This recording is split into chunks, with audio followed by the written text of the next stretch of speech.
दिखाई देगा जी। लेकिन उसका जो एक दूसरा पक्ष है वो ये है जी अभी सारे नालों की सफाई हो रही है जी। 1 साल पहले नाले बनाए गए थे और सारे नाले तोड़े जा रहे हैं।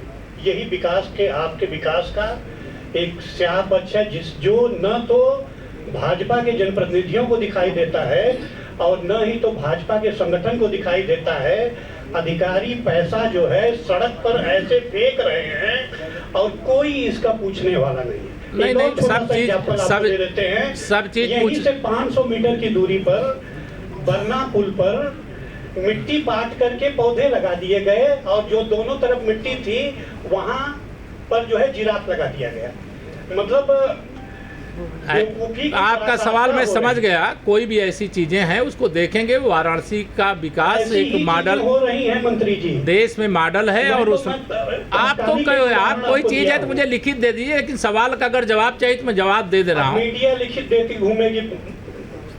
आप मेरा सवाल का जवाब तो लीजिए, इतना लंबा समय। अजय राय कांग्रेस के प्रदेश अध्यक्ष कह रहे हैं कि 11 साल झूठा रहा है। कांग्रेस आईसीयू में पड़ी है, वेंटिलेटर पर जाने वाली है। कांग्रेस का कोई भविष्य नहीं है। बयानबाजी में वीरता उनके नेता राहुल गांधी जी को भी हासिल है और यहाँ जो कांग्रेस के कुछ समय के लिए अध्यक्ष बने हुए हैं वो अभी बयान वीरता में उनका कोई जवाब नहीं। सर, अखिलेश यादव कह रहे हैं 20 साल की उपलब्धि बताया। भाजपा की 11 साल इधर हुआ और प्रदेश में 9 साल हुआ। श्री अखिलेश यादव जी की समाजवादी पार्टी समाप्तवादी पार्टी बनने की ओर अग्रसर है। गुंडों, अपराधियों, माफियाओं, दंगाइयों से हमारा उत्तर प्रदेश मुक्त हुआ है और बड़े बड़े अपराधी या तो यमलोक चले गए हैं या तो जेल चले गए। तो यह हमारी उपलब्धि है और ये अखिलेश यादव जी की बहुत बड़ी परेशानी है। सर, कांग्रेस कह रही है, कांग्रेस के प्रदेश अध्यक्ष अजय राय कह रहे हैं कि ऑपरेशन सिंदूर सदन में उठना चाहिए, बात फिर से उठना, चर्चा होना चाहिए। श्री अजय राय जी से कह देना कि वो सदन में आवे। जब अभी सदन आने वाला है मानसून सत्र और नहीं वो जा नहीं सकते, वो तो किसी सदन के सदस्य वहाँ न लोकसभा में है न राज्यसभा में है। अपने नेता श्री राहुल गांधी जी को बता देंगे, पूरी तैयारी करके रखें। भारत सरकार पूरी तरह से हर सवाल का जवाब देने के लिए तैयार है और पाकिस्तान के प्रवक्ता उनके नेता श्री राहुल गांधी जी, उनके अध्यक्ष श्री मल्लिकार्जुन खड़गे जी बने हुए हैं और जो दिन भर पाकिस्तान चालीसा पढ़ते हैं, पाकिस्तान सरकार की तरह बयान देते हैं। पाकिस्तान का जो सेना अध्यक्ष मौलाना मुनीर है उसकी भाषा बोलते हैं, वो भाषा बोलना बंद करें और माननीय नरेंद्र मोदी जी के नेतृत्व में जो देश की प्रगति है उसमें जो पाकिस्तान का और चीन का चश्मा लगा के देखते हैं उसको उतार करके बाहर करें और भारत का चश्मा लगाएं तो उनको सब दिखाई देगा। धन्यवाद। लेकिन अब राहुल गांधी तो ले लो यार, हमारा योजनाओं में रहा है माननीय मंत्री जी। हाँ, आप जो बात कर रहे हैं उसी वरुणा कॉरिडोर की बात मैं आपको एक जवाब आप मेरी ओर से इतना ही ले लीजिए। वाराणसी हमारे लिए विकास का मॉडल है और इस मॉडल को पूरे देश में अपनाया जा रहा है। कहीं कोई लीकेज करेगा, मैंने पहले ही कहा है, कोई गड़बड़ी करेगा तो उसको जांचेंगे, उसके दोषी जो होंगे उनके खिलाफ कार्रवाई करेंगे। माननीय मंत्री जी उसी मॉडल को बताया जा रहा है। तो बता दिया आपने, मैं सुन लिया, मैंने तो बता दिया। हाँ, धन्यवाद। और कोई चीज? एक सवाल है हाँ, कि आज पूरी काशी खुदी हुई है। अगर कोई चीज घुसी, अभी मैं वाराणसी अभी एयरपोर्ट से आपके बीच में आया हूँ, मुझे लगता है 15 मिनट लगा है आप तक पहुंचने में। सवाल 15 मिनट का नहीं है। हाँ, लेकिन आप जो है आप तो प्रोटोकॉल में आए हैं, पैदल जाकर के देखिए, पूरी काशी धूल दूषित हो रही है और खुदी हुई है जगह जगह।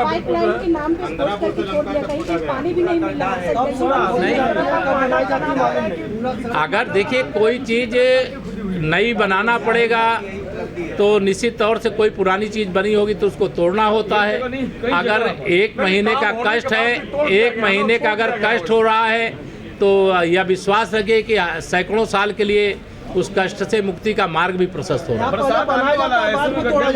है। मंत्री जी, दिक्कत इस बात की, पहले यहाँ बनाया जाता है, अगर आज बारिश हो जाए तो बनारस 1 साल नर्क में चला जाएगा। आप 1 महीने के बाद अभी अब देखिए, निर्माण कार्य जब होते हैं उसमें समस्याएं आती है, लेकिन निर्माण कार्य इसके कारण से रोक देंगे तो काशी का विकास अवरुद्ध हो जाएगा। हमें विकास भी करना है, हमें आप सबको सुशासन भी देना है, आप सबको व्यवस्था भी देना है। धन्यवाद। निजीकरण को लेकर क्या कहेंगे? लगातार अब अभी और सिंचाई विभाग 4000 पदों को खाली किया गया है। अभी मैं आपको इसीलिए पहले मेरे दिलीप जी ने बताया 11 साल पे आप जो सवाल पूछना है पूछिए। अभी उपलब्धि मानी जाएगी क्या कि रोजगार छीना जा रहा है? नहीं, कोई रोजगार नहीं छीना जा रहा है, रोजगार की बरसात हो रही है। धन्यवाद। चयनित खुद करेंगे। यह तो कांग्रेस की अंदरूनी समस्या, मैंने कहा वो आईसीयू में पड़ी है, वेंटिलेटर पे जाने वाली। भाजपा सरकार के 11 साल सुशासन के पूरे हुए हैं। बीबीसी ने एक रिपोर्ट जारी किया और अखिलेश यादव ने उस पर लेकर सरकार को घेरा कि महाकुंभ जो इनकी उपलब्धि थी, 37 मौतें हुई थी जबकि 82 मौत हुई थी। उसमें से 26 लोगों को 5-5 लाख। देखिए, महाकुंभ प्रयागराज का महाकुंभ ऐतिहासिक है। 66 करोड़ से अधिक लोगों ने उसमें डुबकी लगाई है। ये एक दुखद दुर्घटना है, उसका हम लोगों को खेद है।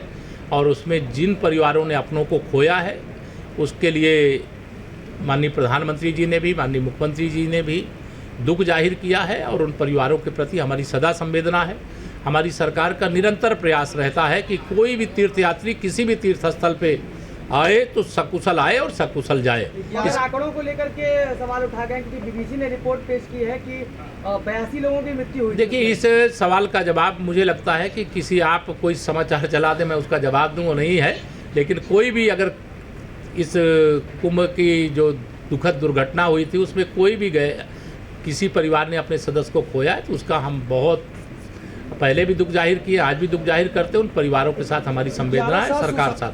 11 साल सुशासन के पूरे हुए। प्रधानमंत्री के संसदीय क्षेत्र में स्नेहा कुशवाहा जो आपके समाज से आती हैं, उनका हत्या कर दिया गया, बलात्कार किया गया, लेकिन न्याय नहीं मिला। प्रधानमंत्री की रैली में जाकर उनकी मां ने लगातार मदद मांगी, लेकिन इस मामले में नहीं, जो कोई मामला होगा। आज मैं 11 साल की उपलब्धियों पर आपसे बात कर रहा हूँ। अपराध कोई भी करेगा, वो किसी जाति का हो, अगड़ा हो, पिछड़ा हो, दलित हो। यहाँ हम जातिवाद की राजनीति नहीं करते हैं, लेकिन अपराध अगर कोई करेगा, किसी की कोई हत्या करेगा, किसी का अपहरण करेगा, किसी के साथ छिनैती फिरौती लूट करेगा, तो कानून उसके खिलाफ कठोरता से निपटेगा। धन्यवाद। हाँ, उधर भी सुनो।